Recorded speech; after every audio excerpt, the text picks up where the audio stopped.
Voilà, bonjour et bienvenue à vous très chers amis du www.visionplustv.com. Et c'est pour moi un grand honneur et plaisir de vous savoir nombreux connectés en ce notre moment en train de nous suivre. Quand je dis nous, il s'agit bel et bien de cette grande équipe technique de Vision Plus, Hilaire Clark, Nyoka Bonda ou les réalisateurs de l'impossible. Un grand merci à toi, à la presse des vies, Dodi Enfant Gâté, mon ami de l'école, moi, Classé Soutanganaï. Je dis un grand merci également à Bella Zingang, à Mila Woumela Simon, j'étais pour cela, qui toque autant dans Bibongo, Dodi Enfant Gâté, c'est qui. J'ai également un grand merci et à maman Elise Monokobonk, la bouche bancaire, à l'Oubak avec action, on a œuvre, on a preuve pour Yazana Moté, ma maman. Un grand merci également à Claude Ndomba, c'est l'impresseur, au Claude Ndomba, si mon veut. Un grand merci également à eux, semaine non, c'est la cando, le Bakipo, Talagaka. Baluka makamuna mutate fete poso ko mérite osuka na TV yango Fabregas lelo alaki si ba chroniqueur ti ba chroniqueur ba chronique que non il y a ça maestro Fabregas et c'est le sujet du jour to mekampe ko sola non seulement Fabregas mais to mekampe ko sola sur comportement il y a ba na biso pe ba chroniqueur et puis na ba musicien. Quelle relation devons-nous avoir? Tout photos en relation ni po mutu na mutu à garder bande na ndenge loba qui honorable obeso garder bande nous santé ba ko passe au labor et naza bongona le président de l'union des journalistes du web lui c'est Raphaël ou encore question de parler de ces sujets et na côté ici na plateau na déjà na bonjour président. Bonjour Jeffer Mikwete, bonjour Nabatonio Soba Rolanda Bisso, bonjour Nakolo site Oyo Bella Dinganga labe. Et salutations nae également na Vision Plus hein? Donc salutations spéciales na batonio so oyo ba pesa biso chance ya kolanda biso na ba émission na biso na ba vision na biso na makambo o to pensaka pour le Congo. Merci. Ok, voilà, lui c'est Raphaël Walokon, que je rappelle, il est le président fondateur, l'initiateur de l'Union des journalistes du web, IJW, c'est un sigle, il y a un peu comme ça, l'analyse. Et là, c'est la royaume pour les Arani Bitumba. Les grands esprits discutent de grandes choses. Les esprits faibles ne font que parler des autres. Les esprits nuls, pour critiquer l'œuvre. Et président Sejin Abissoza, par rapport à la relation nini, chroniqueur, journaliste, avec les musiciens. Ils ont d'abord un premier partenaire, il y a des journalistes, il y a des musiciens, des politiciens, des scientifiques, des œuvres. Il y a besoin de publicité, il y a besoin de visibilité. Ce sont des gens qui ont besoin de communiquer dans la société. Et c'est tout, vraiment, il faut avoir une communication directe avec les journalistes. Donc, entre autres, les musiciens, il y a des partenaires directs. Alors, tant qu'il y a une relation directe, il faut respecter mon ninga.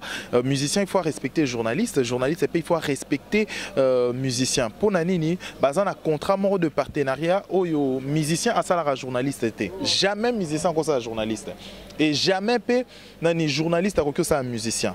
Parce que déjà journaliste a un talent et a un savoir c'est le parler, c'est l'écriture, mais musicien a un talent a valeur valeur artistique, talent artistique, aptitude artistique, vice versa c'est soutenir le GDG, c'est-à-dire yo PC et pas PC 50% 50%, mais artiste a une capacité s'il n'y a pas de journaliste oye banate. Mais des journalistes, ceux qui sont artistes, sont chroniqueurs musicaux, ou vivre pété parce que l'actualité, il faut carrément se ressourcer et pas batouana.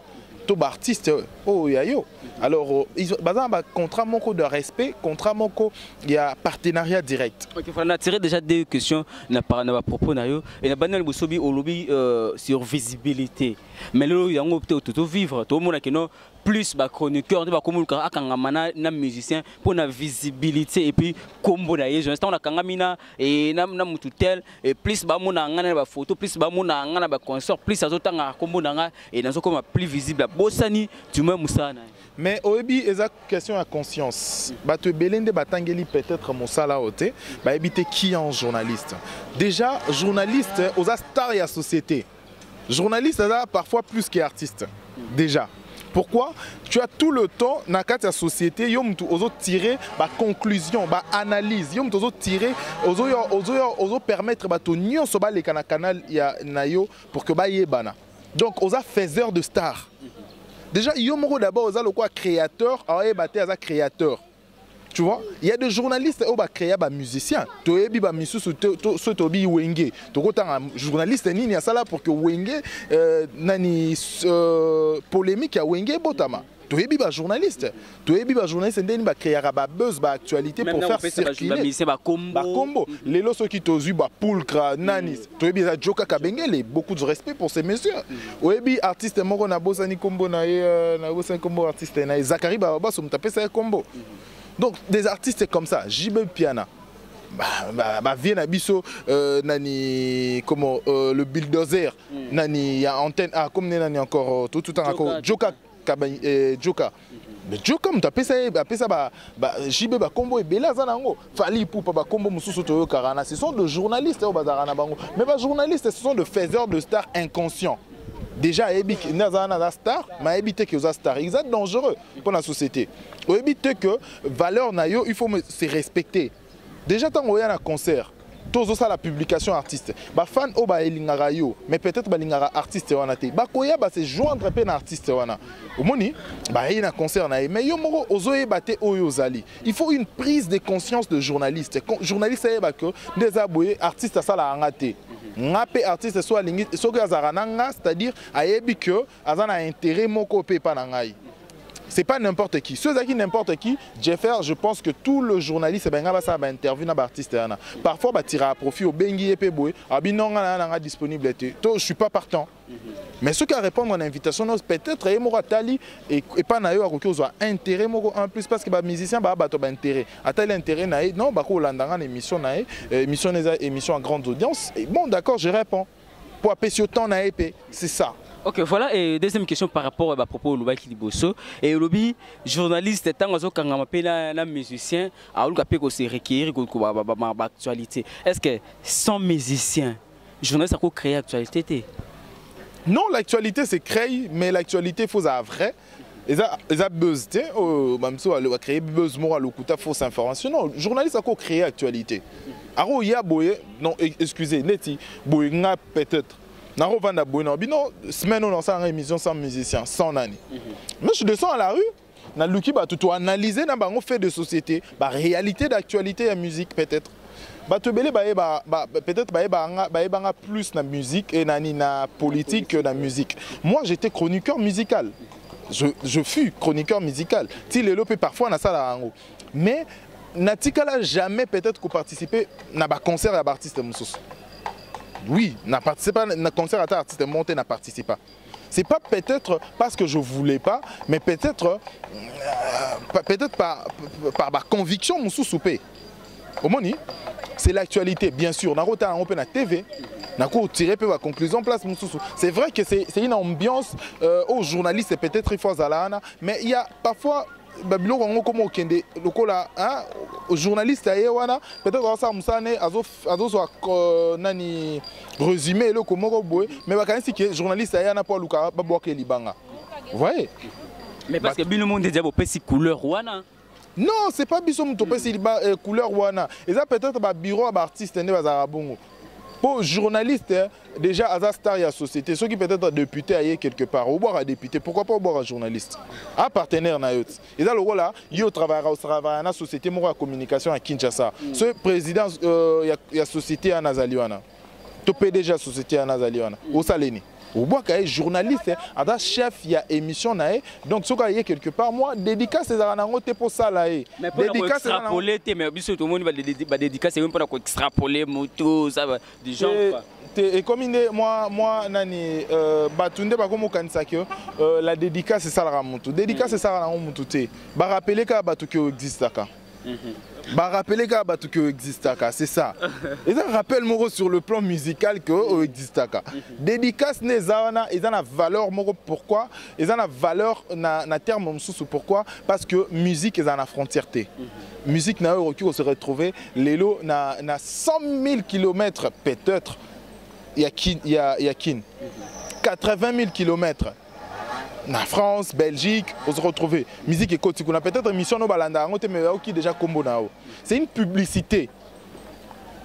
mais yo pour ça il y a peut-être musicien publicité na vidéo na émission na yo et ça contrairement à vice versa mutu mo est supérieur que mususu voilà en tout cas ba mon appela que à plein kin ba mon appela que non en tout cas et ba combattant bana de disons nga pe pousse wana zo le kana sima no ba comprendre maintenant que non pour mutu mo benga enga abiko awa na poto ba pousse les arrêter mais biso ana kin ba pousse bazalaka et puis to contribuer na système so ya kala wana tant beaucoup fait le ba quand va venir ba tia mandala là de disons la mandala là ba mon appela que non on fait les émissions mo to c'est ça bana kino akenda poto kala bomona menga no émission yo ya on présent Raphaël ba to ça une émission na balaba puis émission to tourner on a bandal c'est Paris bomona ba garage kaka ndenge botika ki mais to kindi kaka e malembe ba mère na biso bateka ba mapa kandi bomona mama peta mona sima mandala la bana cirage fait bango na pe ba ole kado open ande Kinshasa on ba Kinshasa yango yo to tourner pe émission on a kata Kinshasa na kata na banda na Kinshasa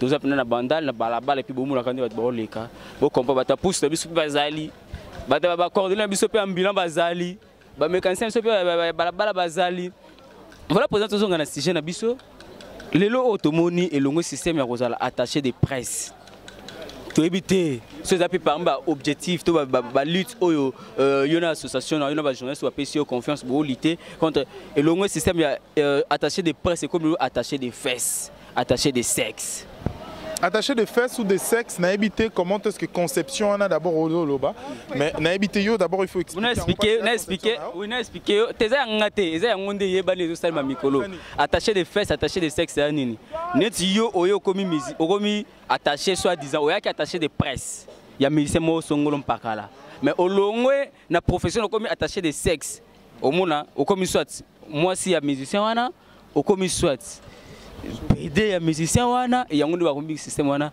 attaché de sexe na attaché de fesses ben oyebi relation déjà tant dans le but ba relation de partenariat il s'est fait que artiste pe aza mutu artiste à cause a pe séduit na beauté na bonté na ba capacité mususu ya tanti na biso journaliste comme pe tanti na biso tonton na biso journaliste ako séduire pe artiste tonton na biso pe ya musicien ako séduire pe tanti na biso pe ya musicienne non eza non normal on a entreprise au monde là deux personnes et entreprise moko babalani c'est normal. Baza batou, en dehors il y a un musicien, il y a un mutu, pas un sentiment normal. À cause de la, attention, bah écoute, na nini musicalité, peut-être un genre na, il y a un bloc quoi lingaka, tu vois. Et on a vraiment côté on a le émotionnel. Je veux pas vraiment m'attarder na nini wana. Mais ils a plus qu'on respecter. Même si azo bimana o lelo, vous avez une relation moi amoureuse parce que tu es tombé amoureux, naeto elle est tombée amoureuse na yo. Ils ont un problème té. Comme mutumso a tombé amoureux na yo. Mais problème il faut respecter même parce que au départ vous avez une relation professionnelle. Si vous avez une relation intime, il faut respecter aussi. Vous voyez que des limites de relation amoureuse, il y a des limites de relation professionnelle. Et qui déranger la relation privée. Pour compléter, Fabrice Sanga, Abi a respecté mais une fois que comme camarade nanga, non respecter Soumusana aussi. C'est ça. Il y a un dans le bas toujours, il faut moins respect Zali. Au moins, il y a un jogo na biso, adolin, un jogo moi à DSMP. N'a pas cette amboute en pleine biso dérangé, vraiment en pleine banale gâteau le baki. C'est notre jogo. Il y a DSMP et voilà. Toto, au moins, il y a comme proche na yo.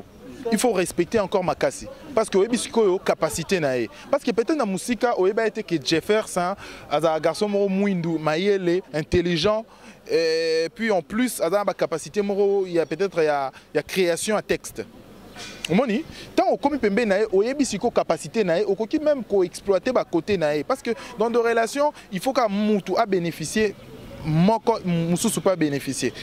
Mais le mal les années, tant que comme ma relation, au comme proche à musicien, alors que le mot important, tant comme proche à musicien, toi à politicien, à un moment on est mon ngamba nae, à un moment on est mendre nae. Alors c'est pas ça. Au comme une entreprise, moi on doit respecter nos musiques, tant au comme approche au solo nae, et comme maman mendre nae.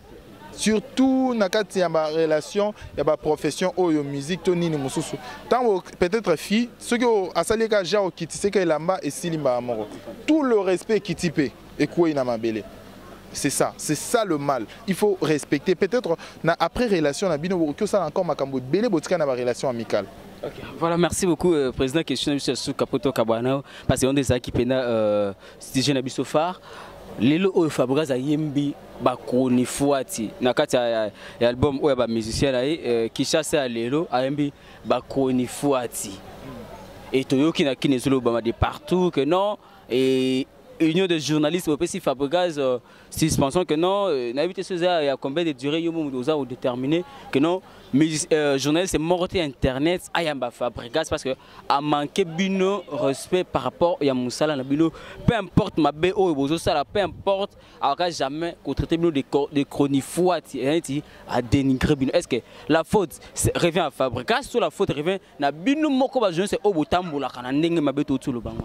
C'est très bien la chanson vraiment à ça les chansons nae vraiment na ba conception nae éveille mon conscience parce qu'il n'a pas parlé seulement il y a simplement un journaliste à lobby tout moi et belé mais il faut qu'on remonte na ilo comment cause important Fabregas tant à lobby bongo à biba journal fuati donc nettement insulte quoi.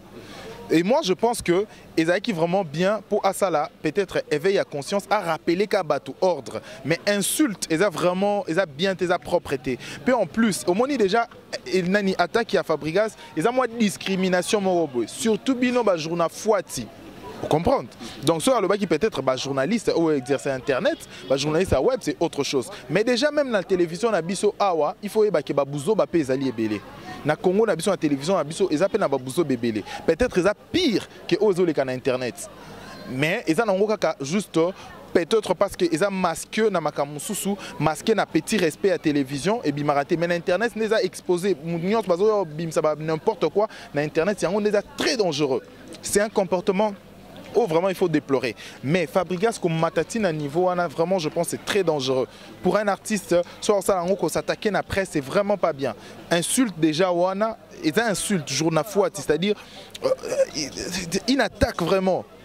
Et ça bizarre, Mais je pense que l'association aura décision moko ensemble, au solo là. Et mais jusque là, et déjà qu'on suspendre, qu'on attaquer directement l'artiste bongo. Et ça vraiment formule bien. Mais je pense que l'artiste a peut-être n'a pas bonne raison pour s'exprimer autrement, pour un respect et un partenaire na journaliste. Mais il faut que quand on a journaliste, il rappelle à l'impartialité. Mais il faut que le lot même na Congo journaliste parti pris na RTNC to journaliste ranson to na antenne journaliste to bazaka muta jiba comme mutu ya héritier wata to peut-être na chaîne mususu songolo pakala na peut-être na chaîne na biso musu et mettre na satellite muta fali ada muta kofi to ba formule nyonso wana to ba formule nyonso wana lorsque la décision sera prise est-ce que ba respecter yoka ngana et on a décision peut-être mal parce que tous en pour promouvoir valeur artistique na Congo na biso et ça peut-être décision monte aussi un artiste peut-être qu'on s'exprimer correctifier bien par exemple journal fouati on a vraiment insulte mo ngana moni on a vraiment un peu déplacé un peu exagéré. Mais à recadrer, c'est un artiste, je pense que c'est un monsieur Azarapé conscient, il est à recadrer au plus vite possible. Il y a montant en réveil à conscience, il faut que na Congo même pas musicien, il la musique. Mais Fabregas a tangé le moins musique, na conférence, n'a pas tangé la musique. Au lobby? Fabregas a tangé la musique. N'a habité humanité artistique ni à ça là. A tangé la musique na Paris. Bon, attends à Paris. Na Paris ndalo. Fabregas c'est un gars de Kin. Tonton à ma tête. Après, il ma campagne. Il a passé combien de temps à Paris pendant sa formation? Il a 3 ans, 5 ans. Tu as habité. Il a habité musique il y a 6 mois à Paris. Fabregas diplôme. Ah bon, attendez les musiques dans le lobby, attendez les musiques. Mais beaucoup d'artistes musiciens congolais, ça les a côté artistique inné. mais aux science apprendre science la musique mingi basala ngote c'est très dangereux pour des artistes déjà bamisu bazana tant que tout est apprendre guitare bamisu bayemba mais yabi obeta guitare te combien d'artistes ça beta guitare le roi Fally Ipupa obligé obeta guitare artiste il faut obeta guitare te mais babé que Jésus des nuances faire avec ta guitare je t'apprends que faire avec ta guitare oui ranson abeta instrument nyos mais boyemba te Kofi Olomide mais Weranson, je sais que Weranson c'est un grand artiste de ces pays, il doit beaucoup de respect, on doit beaucoup de respect à Weranson. Moi je pense que c'est un grand artiste, hein, Weranson. Abimsa ba artiste est belé et moi je dois vraiment du respect d'abord à Zamukolo et après Kozalapeni Mususu. Il a fait beaucoup d'albums Mozana succès. Aujourd'hui Wenge Musica et Bimsa ba polémique à Makasi. Moi je pense que l'artiste déjà côté on a déjà mort et bah journaliste le mal est bah journaliste et les lots qui bazo critiquer bah journaliste c'est pourquoi parce que prise de conscience c'est pété d'un côté aussi bah journaliste ni baza subventionné quand tu n'es pas payé au ça musala pourquoi pour le pain olingo gagner lipa yanzala Daniel Safo alobara soupu peut-être azo s'attacher un musicien pour la nini mutu mécène morotan roya arotika l'art et puis akaboli to mécène attend roya et pas beti matolo a gagné l'art c'est ça et ça problème gouvernement il faut à subventionner les journalistes c'est ça. Ok, merci. Question Souka et quelque part comme une préoccupation pour nous libérer Héritier Watanabe à Paris n'a pas musicien combattant à télé mi fabrikas héritier kobeta to kobeta te ebimi ke non il quoi kena ki matanga ya Tshisekedi barutika beta au moins quelque part ba combattant ba ça peut discrimination. Mais moi je pense que le combat ya ba combattant ils a plus makasi koleka makambo ba concert combattant za makambo mboka le concert c'est encore petit ça le roi ba individu mais combattant ils a combat pour na mboka Congo moni ba concert ba kotika ba concert est bêta mais peut-être est pesé sur le pays bako peki ça ba concert est bêta mais na monté est pesé sur le pays to bundela nemboka le Congo hein au moni ba artiste so aboya betina pototé oui c'est bien bon tant ozonga beta sur concert na njili et ça change quoi on a vraiment côté ba musicien ça change rien na pays sur le fait social par contre les cultures na biso zo kita. Mais de l'autre côté, il faut le dire que ceux qui ont na makambo mboka nde ba pekisi ba artiste ba beta, ça change rien. Mais ceux qui ont na ba makambo ya ba inversion ya valeur, là je soutiens le combattant. Ceux qui ont na ba inversion à valeur, pour na ba buzoba, pour ba n'importe quoi, pour na ba nini, moi je soutiens le combattant. Pour na ba buzoba, on va constater c'est vrai. Mais ceux qui ont na makambo ya mboka vraiment, moi je pense que wana moi je pense que le combat ya combattant est grave et ça makasi mingi koleka ba musicien et surtout ba musicien au bazo soutenir peut-être makambo ya mabe oyo batunyo so bazo mona ngo eza mabe na Congo vraiment. J'appelle à la conscience, à la prise de conscience parce que le pays c'est la seule richesse que Dieu nous a léguée. Vraiment merci. Napé Simbo te na profité na occasion napé Simbo te na napé Simbo te na ndeko na ngai oyo azara toujours wana c'est un grand frère, un boss avec un grand cœur avec un grand esprit, un bon conseiller, bon cœur Ilumbe vient na Polydor Kiala na Paris napé Simbo te spécial na mon Dieu tout-puissant, parce que Yenda Permatanga Nazala O Nazali. Et voilà. Je reste toujours puissant, hein. Rien ne change. Oh. Oui, rien ne change. Bon point. Obi? Je reste toujours puissant parce que rien ne change. Donc des attaques, bah bloquer Facebook, bah salani sousou. Bah ça nini, bah pirater Facebook nangai, nyonso wana eza vraiment important te. Omoni bah bilo nyonso ba campagne nyonso wana ba sala ka un bon matin ka bo mutu moko boye aye a pirater Facebook nanga a ko pirater sur Facebook ya mutu moko na zarana ye a pirater Facebook na ye proche a mutango madame donc c'est vraiment important te vraiment ko na ba détail nyonso parce que on veut trop savoir sur la vie de gens mais en réalité on sait rien. Ah, donc, pirater Facebook na épée et étant pirater Facebook, comme ça là, n'importe quoi. Ils ont le droit Jeffer, ne tozarana yo, tozarana Jeffer boy, comme les Jeffer insulte, comme les ngapé. Et comme des mots bouzo ba moro boy. Na conflit. Donc pourquoi séparer des amis? Obélo oza makasi kabola na yo ba biloko nyonso mais ko kabola bato so baza ensemble été. Vraiment. Encore le plus grave, c'est amis, bateau baza proche, des amis. Les aramabé. Si vous êtes ensemble, vous avez massa na omoroboué, Jeffer nous a répété na proche ami na omoroboué, ba kabolio na massa na yo. Ami moro frère moro considérera ba kabolio na yo. Et bien ça vraiment passé, et ça va passer. Mais ça pas cité ça raté parce que yende azana clé à bonheur na yo. Mais parce que ça la raison juste que vous avez passé un temps, peut-être pour un souvenir, et puis voilà, c'est ça. Okay, merci beaucoup, Président. Voilà, c'était là le président Raphaël Walonkonka, question de Paris d'actualité, et tout le bel affaire, tout touché moi, qui est combattant, et puis on a touché aussi Makambo Fabrikas à lobby, qui est connu fouati, journal fouati, oh, combat fouati, oh, banani, abi ils sont fous de vous, ils s'en tapent, à un musicien pour Bino Bozala, et il est maestro parce qu'il y a tant de pote, on ne sait pas. Et je dis un grand merci à l'équipe technique qui a accompagné Kinga, Dodi Enfant Gâté. Un grand merci à toi, Hilaire Clark, Nyo Kabonda. Un grand merci à Bella Dinganga, Mila Woumela Simban. Un grand merci également à Claude Ndombas, l'impresseur Claude Ndombas. Et je dis également merci à Maman Elisa Monoko Bank, la bouche bancaire. En tout cas, merci beaucoup. Et un grand merci à Bato News Boulingabongo Jeffer, Miko Télé Phoenix, la presse Nabo Santé, combattant au objectif Moko pour notre tombe le pays. Oui, mais si vous êtes combattant, vous avez par na yo ya gâteau, pour benga yo pe na ndengolo ko makolabo. En tout cas, na jeune abinoana, na jeune yo, leti yo bokechu premier. Yo posera musicien. OK poto, ou ba ngondo comme combattant. Si vous bisanga lit les années, objectif les années. Comprendre? Total abino. Tu place ba pe sarabino mbongo ana kintang boyaka. To yebi. Comprendre?